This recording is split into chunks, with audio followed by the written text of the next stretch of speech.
Hi, and welcome to the Teamcpnz Quick Connect podcast, a place that you can stay informed, keep connected, and learn from each other along the way as well. I'm your team captain, Richard Greer, and today in the podcast, we are joined by Ric van Wachem, Teamcpnz athlete based out of Adelaide, Australia, who recently returned from tackling the Tour Divide, which traverses the backroads of America completely self-supported. This was Ric's third crack at the event, and the goal was to complete the full 4,345 kilometres with 61,000 metres of climbing. Now, let's just think about that for a second. Backroads, self-supported, no peloton, and more vert and distance than the Tour de France. So Ric shares his story from the background to his build-up, why he lined up again, and how his adventure unfolded. This is a bit of a story of perseverance and pushing the envelope. But before we get to Ric, as I record this, we're deep in the winter in the Southern Hemisphere of the South Island, where we've got a number of athletes lining up to trips in the ski field. And just remember, the rule of any ski days is that it trumps any other training. So just put a line through the training and just get up the mountain and have some fun. Try not to catch that training up, just go and get amongst it. We've also got a number of farmers who are just starting into calving, that those big days are coming up. So all the best to you guys, looking after yourselves. And there are also a bunch of people out there that I've spoken to this week that are dealing with a fair bit of sickness going on. So remember the rules of that are rest hard and rest early. And also, as you're getting back into the swing of things, just ease back into it. I find a little bit of pessimism sometimes goes a long way when you are sick. Often one of our problems is we're just too optimistic and we're like, we'll be right in a couple of days. Well, I think I'm right now, I'll get back into it. But actually, you're just not. So just look after yourself, take it easy. You'll get yourself right, and then you'll be able to get back into the swing of things, and you'll be finding fit in no time at all. And for those of us that are out there from our Team CP community, they're out there living their best life. There's a few at the Tour de France at the moment. Thanks for sharing your adventures. It's pretty cool to kind of live vicariously through those people that are out there giving it heaps in the heat. So without further ado, let's bring on Ric and sharing his adventure of the Tour Divide from Canada all the way to the US border in Mexico. Welcome, Ric.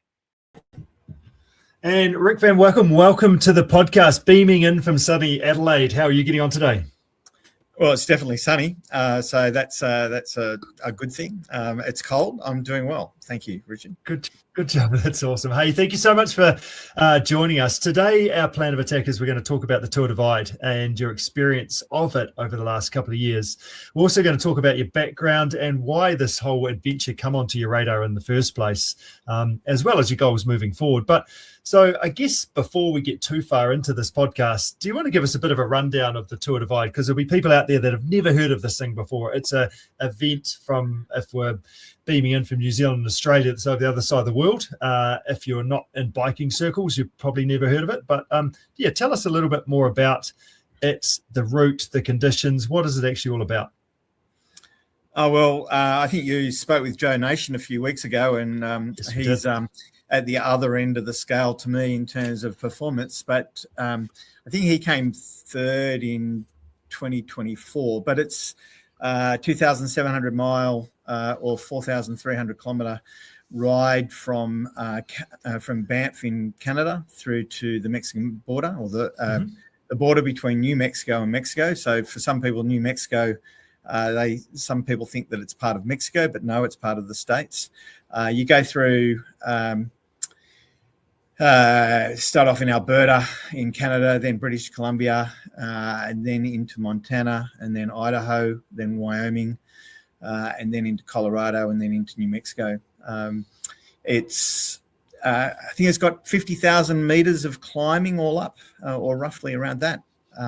It's diverse terrain. It goes across mountains. The highest pass is Indiana Pass at, I think it's about 3,500 meters. There's a heap of passes. Goes through some desert regions. When you hit New Mexico, it gets in, really hot. So it's a long journey. It was first established as the Great Divide mountain bike route, and the Tour Divide does sections different to the Great Divide mountain bike route. look, it's been around since the early 2000s. So bit of a long journey. Yeah, 100%. So it's a mountain bike route. So it's on mountain bike trails, it's on roads, it's on gravel roads. What are you riding over? Yeah, different people ride on with different things, different bikes. It's probably primarily a gravel ride, even though they call it the hardest mountain bike route in the world. I don't think it really is. There's some sections of single track which would be challenging on a gravel bike. I've made a choice each year to ride it on a mountain bike. I'm old. I don't want.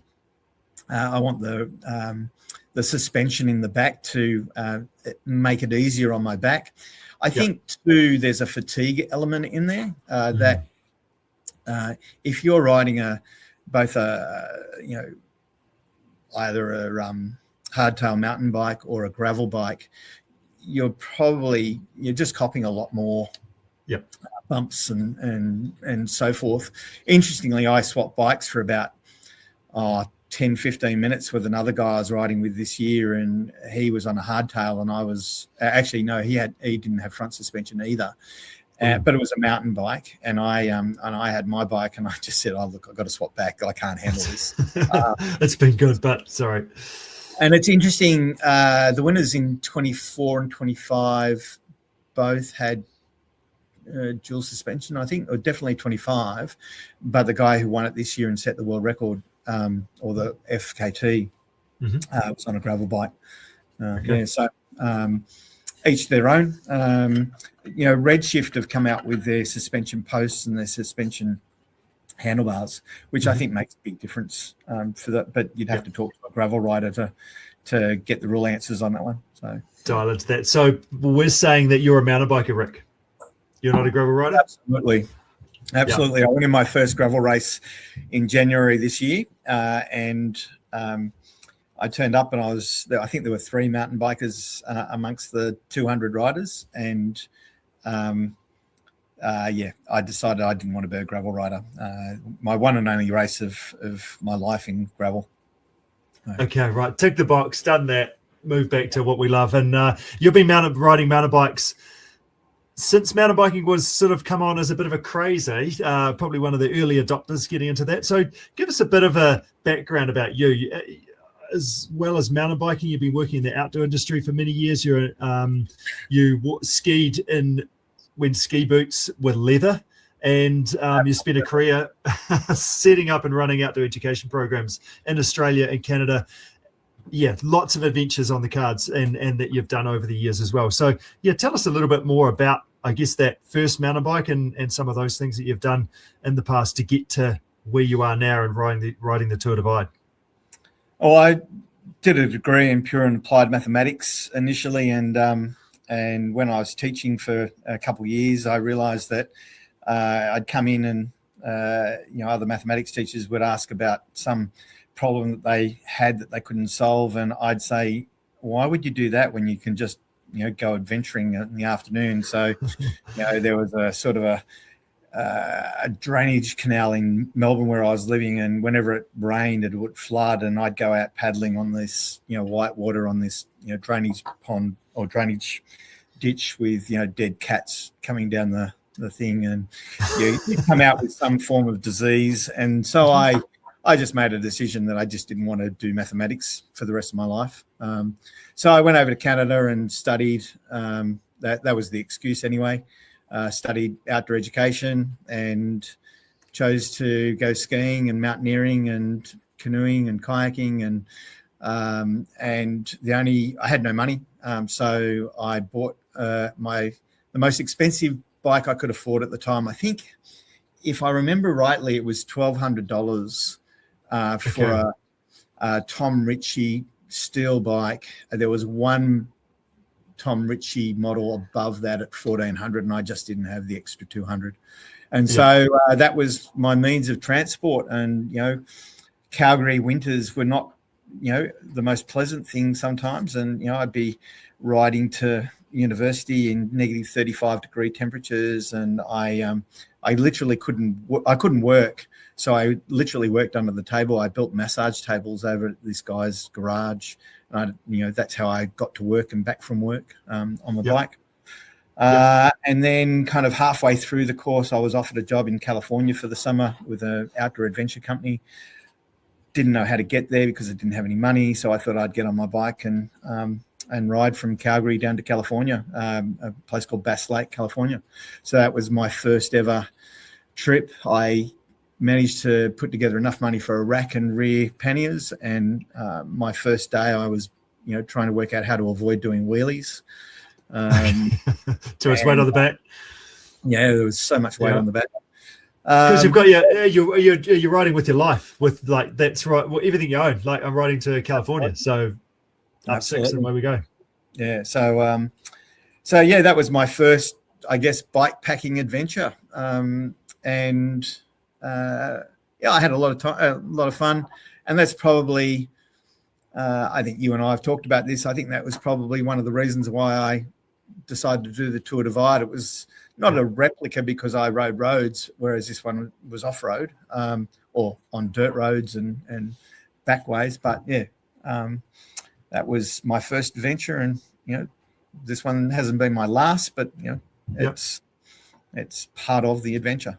Yes, that's right. And so that's kind of that. So you've been working. As I mentioned, outdoor education has been basically what you've done, teaching, setting up programs over the years. That's been my career. I started a company in 2001 alongside working full time for a school.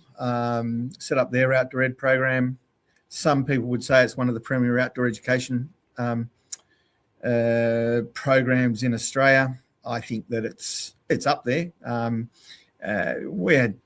I created some amazing trips. So, I've probably taken 3,000 or 4,000 kids camping in the snow 5 days at a time up in the back country or up in the snowy mountains of Australia. We do 3 weeks of 50 kids each week, Monday through to Friday. That's our very first trip was so dodgy in a sense, it was safe enough, but we had small tents and it evolved over the years, and it's an awesome program. Unfortunately, over 25 years, I've actually seen you can physically see the difference in snow conditions, and we've had to move camp over the course of time, and now where we do 3 weeks, we know that we can probably get 2 weeks in, but the third week's a bit dodgy, and we might go whitewater paddling. We have this 20-day expedition that I created in 2007 where we kind of hike to the top of Australia, which isn't that high. It's 2228 meters, Kosciuszko, and then you come off Kosciuszko and you drop down onto the Snowy River, and then you paddle the Snowy River to the coast. So we call it Kosci to the coast. Amazing experience for the students. So that's kind of been mostly my life. I kind of pivoted a little bit where I became a director of co-curricular within the school. So outdoor education came under that, and sport came under that, and so I had to manage sport and tours. I'd spin the globe and kind of wherever the finger landed, I'd try and run a tour to that place. So amazing. Kenya, Peru, Chile, India, whole variety of places. I tried to get a trip off to Antarctica once, but the people weren't prepared to pay $18,000 for their kid to go to Antarctica. I thought it'd be great. I could get it free. But anyway. Yeah. So you mentioned that outdoor education, and I mean, you've affected a lot of people's lives, which is pretty cool. And you have lots of experiences that you've given to others that are life-changing probably, and a big part of it. And a lot of it's been about journey and having that journey. And you've mentioned that the Tour Divide has been like, let's go and have a journey. Let's have an experience. So I've got a little bit more time to be able to do something like this, and let's head down this line. Is that the steps that you've taken to go, okay, well, let's have a crack at this? Because you can't just turn up and do it. Obviously there's a training, but you've got it's weeks at a time. It's not just over to the States for a couple of days. You've actually, the event was it 2-3 weeks in itself? Yeah. Look, you make a really good point. My whole concept of outdoor education has always been about journey. I'm not a fan of outdoor education where you go to a campsite and you do a bit of abseiling, a bit of rock climbing, a bit of sailing, a bit of canoeing. Even though they have their own benefits and advantages, I've always been one that believed in journey. I've skied the Haute Route, which I'm not sure if you know what the Haute Route is. That's sort of from Chamonix through Switzerland, around the Matterhorn, and you kind of you have skins on your skis and you ski to these different huts. And for me personally, I've been into journey. I'm not into, say, sport rock climbing. Going up and down one rock and trying to climb it better. I'd rather get to the top of a mountain and that journey to the top of the mountain and to live simply. And so the Tour Divide is that. It's can you live simply and go from one place to another place? And the idea of crossing a continent or crossing a whole country is pretty appealing. So in 2010, I had the time available to cross China on a bike. So I did that.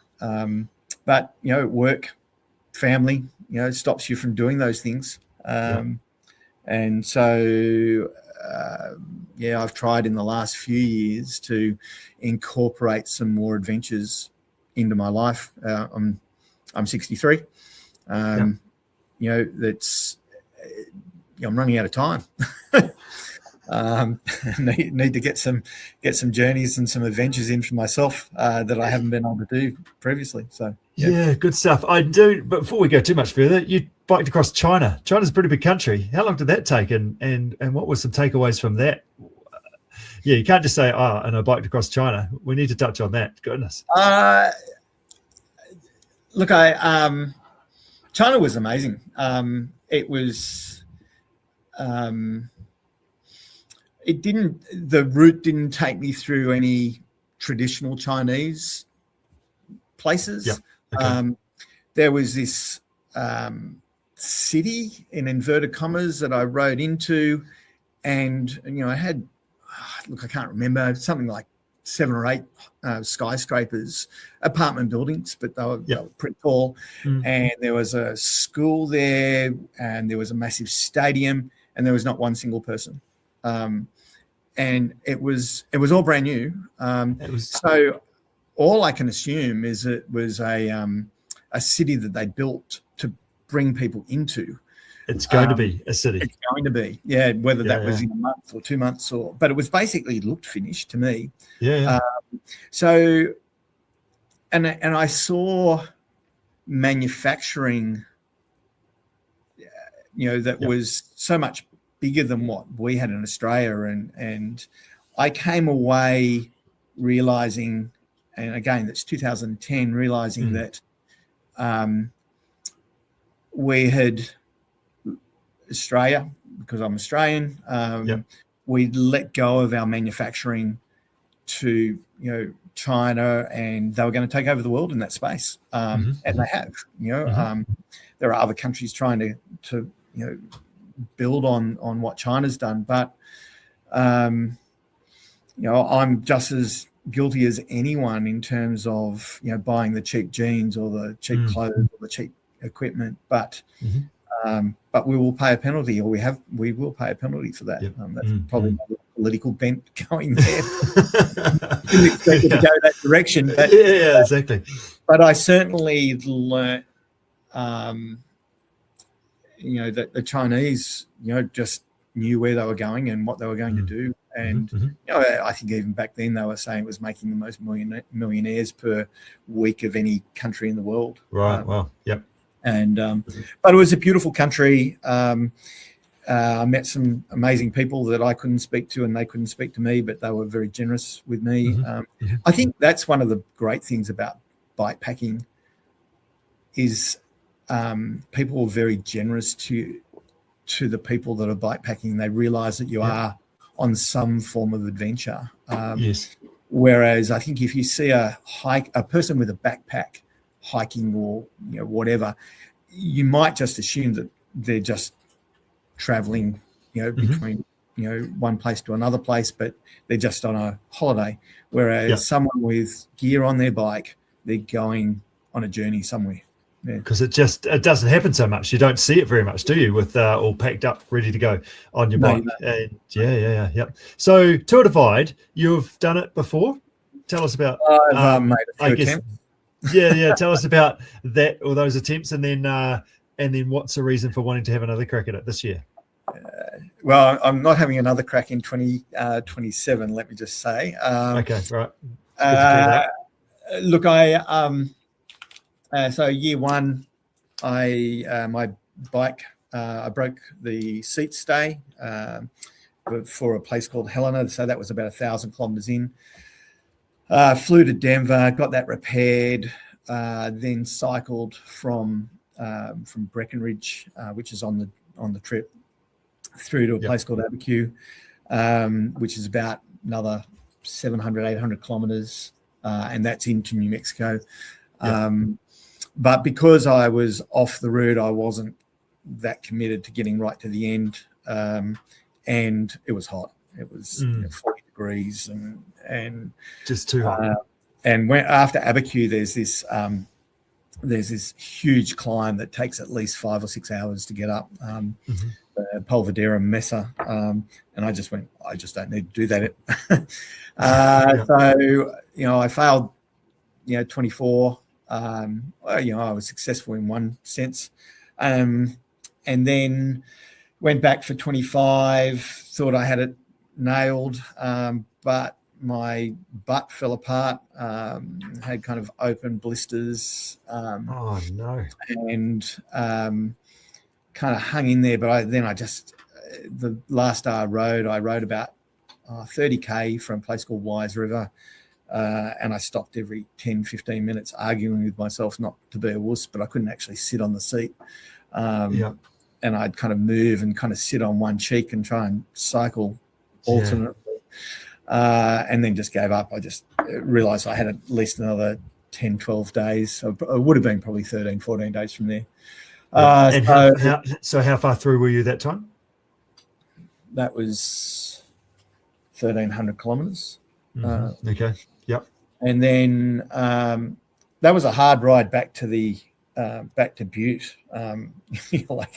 The mental anguish of giving up, and 70k of sitting on your butt that you didn't really want to sit on. It's not like you can just wave the white flag and get into the sandwagon or anything like that. No.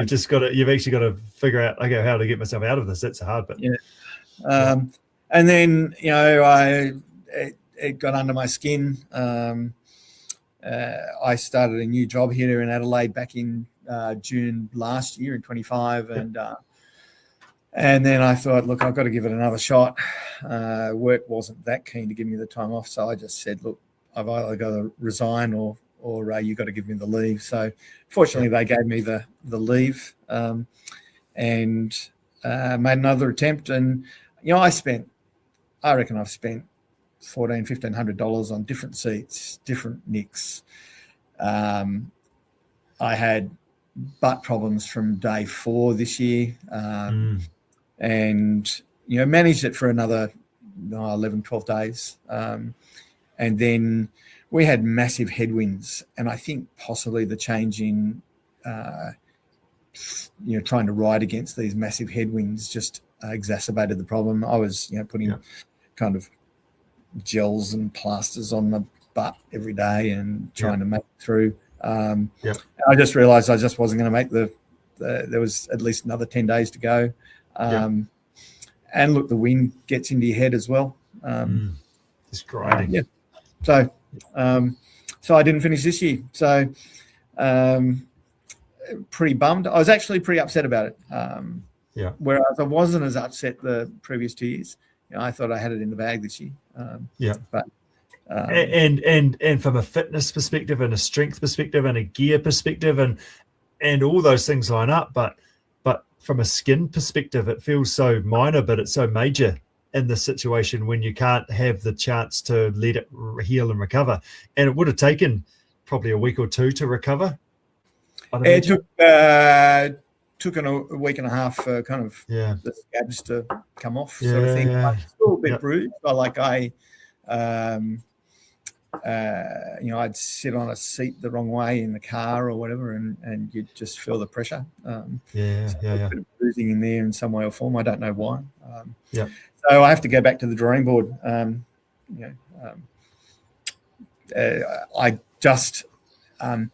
It's such a hard slog until people do some of these massive bike packing events. I don't think you fully appreciate how hard they are, and hard physically. As one guy I was riding with for a good portion of time, he finished in 26 days. And he said, Rick, there was just no easy days. There just wasn't an easy day. And whether that was the wind, I think if the wind, I had 3 days of heavy wind before I ended up pulling the pin. I saw him on the day after I stopped, and you couldn't stand just normally talking to him. The wind was kind of blowing at you, and you were kind of correcting yourself all the time. So it was pretty intense. It's a decent wind, jeepers. You wouldn't choose to go out for a ride on your bike on those days. No. As I've said in outdoor education circles, when the weather's been absolutely horrendous and we've had flooding or whatever, I'd say to staff, would you choose to do this yourself? So we're putting our students through this. We've got to think about how we manage students in this space. And you wouldn't choose to go out in that wind, but you have to. And as you and I have talked about, in the last week or so, I'm in awe of the people who have managed to hang in there and keep going. And there were people I was definitely faster than, and I'd overtake them, and they would put in an extra 2 or 3 hours each day compared to what I would do. I was putting in between 10 and 14 hours on the bike each day. That's big days. That's big days of just grinding it out. And some of these people were putting 16, 17 hours, and just they're incredible. And then, you look at the people out the front, and they're in a completely different world. And so, sometimes I think about myself as being pretty resilient, pretty strong, but I feel like a bit of a wuss, actually. I think you mentioned a story about, was it another rider that you would ride faster than, and then every day, when you're getting started again, she'd be just there, ready to go. But she was riding way slower. But had a little dog, Rachel Pajot. I don't know how to pronounce her surname, but she had a little tiny dog that she carried in a backpack. And there was one night where I was with this other guy, and we actually had peanut butter mud. I don't know if you know what peanut butter mud is, but it's basically the road or the dirt just clogs your bike, and you actually can't ride. The wheels won't go round and round. So we ended up going off into the scrub and walking through the scrub, because that was the only way that our wheels would go around. And then we walked for 14 kilometres. And we got in at around about 8 p.m. And she basically set up camp, and then this is what she was telling me afterwards, and then got in at 1:30 a.m. And she was just kept on turning up, like a little jack in a box, hello, I'm here again. And her and the dogs, her dog would just kind of turn up nearly every day at the same location we ended up, but 2, 3, 4 hours behind us. Yeah, wow. Just relentlessly Terminator style, just keeping on hunting you down. That's impressive. Absolutely. Did you mentioned about the winds. Did you have any storms or anything like that? I had one huge storm where we sat down. This is in a place called the Basin, which is basically a desert section. We sat down for lunch at 2:30, and we only sat down for about 10 minutes. And I don't know why we didn't see the storm behind us when we sat down. But I looked behind us, and there was just this huge black cloud. And I said to the guys, I said, we need to get going. And he looks around and he said, yep, we need to go. And just as we were going via his GPS tracker, it said, warning, tornado warning, seek shelter, and go to a basement or whatever. We had no shelter. It was a desert. He had a steel bike. I had a carbon bike, so I said I'd hide under my carbon bike and he could do the lightning attractor. But you could go and stand over there, please. And we rode as hard as we could for around about 20 minutes, half an hour, and we saw these two little mini silos that we hid behind. And then we had hail on us, and it was pretty ordinary. But that was our biggest storm that we faced. First day there was snow and like sleet is probably the better answer, and very, very cold. That was a tough first day. I had no power. I don't know why I didn't have power. Possibly CPNZ trainer didn't train me well enough for my first day. Didn't have enough oomph. Yeah, you were actually about coming into it, weren't you? It was just about getting to your start line healthy was one of the challenges, wasn't it? I had a bit of a cold, and I spent a bit of money on physio and stuff. Interestingly, my body was actually pretty good. I had a pretty ordinary chest kind of cough stuff for about 4 or 5 days, but from I spent a fortune on physio over the last 18 months, but must be that Oscar's flexibility program that you gave me. I ended up not having really any physical problems besides the butt. I just felt pretty good. Yeah, good. So did that on a regular basis to help your body move and your back feel good and all that sort of stuff. And that was the thing that you kind of whether that was the answer, Richard, or not, I don't know. But take it. It was. I'll take it. I'll definitely take it. So thank you, Oscar. Yeah, good job. So it was a tough start, wasn't it? Because obviously it was straight uphill. It was into the snow. It was cold as anything, and you didn't feel great for a start. But that was just one of those things that you overcome. You keep on moving, and then obviously you had skin problems after that, which made it more challenging. We've talked about a bunch of lows, some tough stuff, but what were some of the highs for you? Did you have a tailwind? We've talked a bunch about wind. Surely you must have had a tailwind rather than just headwind all the time. So the basin, I thought, was only 1 day. But it's 2 days, and nobody ever talks about the 2 days. For me at my pace, I was averaging anywhere between 15 and 19k an hour, depending on the terrain. So I expected the basin to be, all over by a place called Wamsutter, and then suddenly after Wamsutter, it's basically all uphill with this huge headwind. But a couple of times it turned, and then you'd have the wind behind you. But other times you turned and it was hitting sideways. I was literally scared going down some of the roads because the wind would blow the bike, because you've got all your gear on your bike. You're not that streamlined for a crosswind either, and there was riding in deep dish wheels. Yeah, that's right.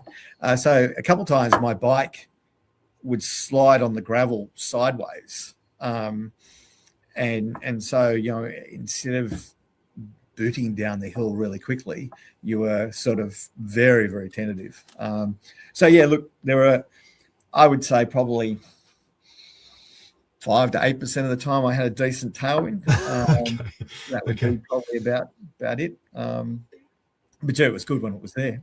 Yeah, exactly. I'm trying to talk about highs here. That turns out the tailwind wasn't much of a high because it was only happened like for moments. But other highs were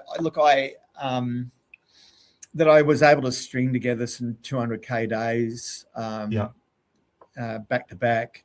Yes. Most of my days were over 160, 170k, and that's with decent altitude gain in there. I was pretty stoked with that. It's you don't train. It's difficult to train unless you're out there doing it every day, and particularly totally. times. So you're training big days might be 4, 5, 6 hours, but you might only do 1 or 2 of those a week, and then the rest is on a stationary bike or a bit of mountain biking and that sort of stuff. So when you come into these things, you kind of wonder whether you can actually do that distance. And so it was pretty cool. I got 2,500 kilometers, so it wasn't the 4,300 I was aiming for, but it's a pretty decent distance. It is a decent, significantly further than you've been on the last 2 attempts as well. Yeah. The people you meet,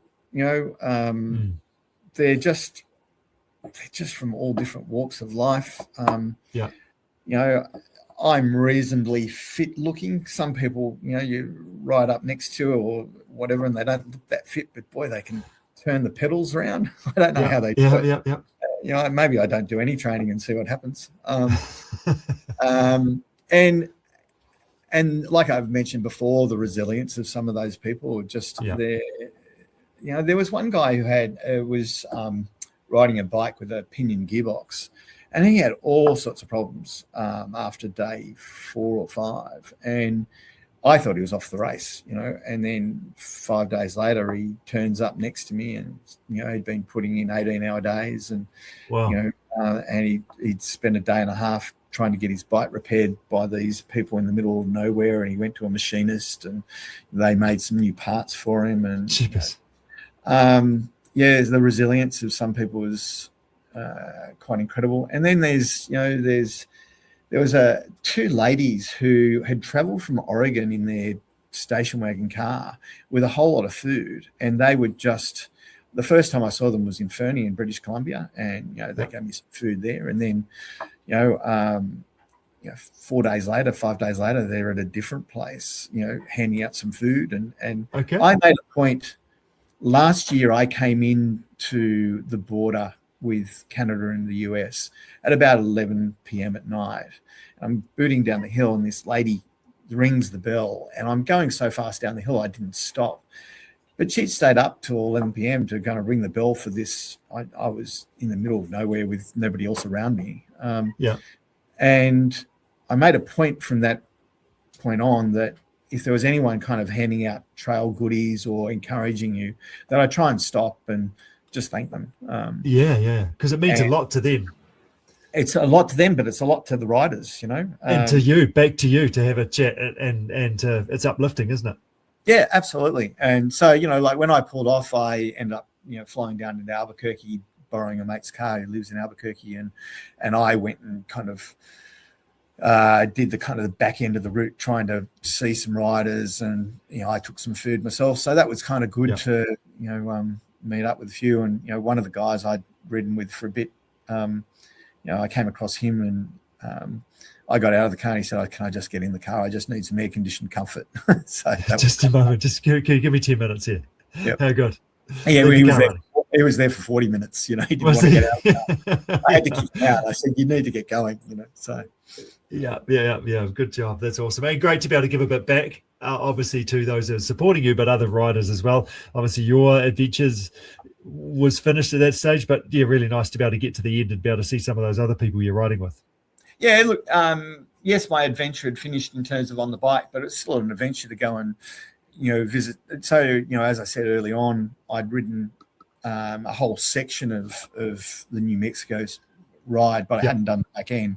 So to go to places like, Pie Town and Silver City and see what they're like was good. And, to catch up with some of those riders. And then, look, my plan is next year I'm going to go back in August. I'm going to do the Breck Epic, or that's my plan anyway, which is a stage race out of Breckenridge, and then go back to Steamboat where I pulled off, and then ride the back, 1,800 kilometres. And so in inverted commas, I will finish the Tour Divide, not really the way I intended, but that's my plan for next year. Whether it comes off or not, don't know, but that's the plan.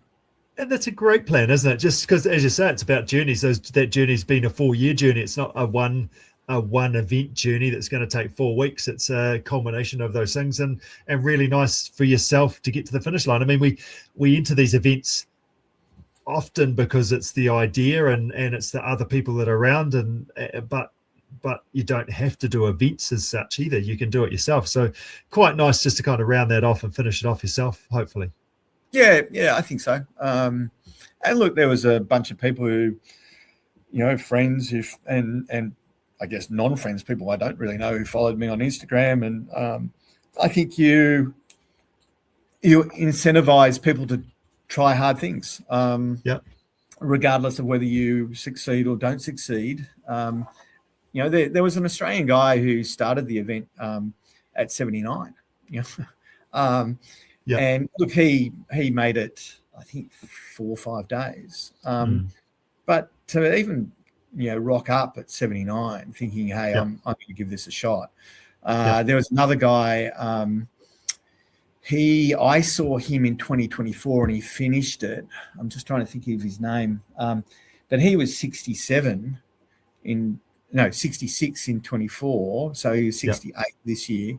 Now he's scratched. But, again, turning up at 68 to ride for 4,300 kilometres, that's pretty impressive. It's pretty impressive, isn't it? So you got a few years yet there, Rick. You can't say that. Sorry, I don't know about that. Yeah, that's right. That's right. So you're going to go back next year to finish it off. But what does the rest of the year hold for you? Are we going to get back on the mountain bike a bit more? That first love. What are your plans from here on in? I only really started cross country mountain bike racing 2 years ago. I was more into just technical downhill, enjoying myself, based out of Sydney. And then, I met this guy in Rockhampton where my wife was living, and he was riding the cross country racing and kind of got me involved. So I've only been racing for a few years. I entered the state championships in 2024 in November in South Australia and won that. I was the only competitor, so on the Red Bull platforms, it's got me and then nobody else in my age group. But I kind of I'm a bit of a competitive person. I've always have been, and so it kind of got me incentivized. And then I've had a few races where I've been expected more of myself, and either being brought back to reality is probably more the point. There's the cross country marathon nationals in Canberra in September, so I'll enter that. As you know, I entered the WACA for the first time last year. Again, thinking I'd do pretty well. Started to cramp at 48 kilometres, and then the whole body was cramping by about 70k. I managed to get to the end. But I was in a bad way.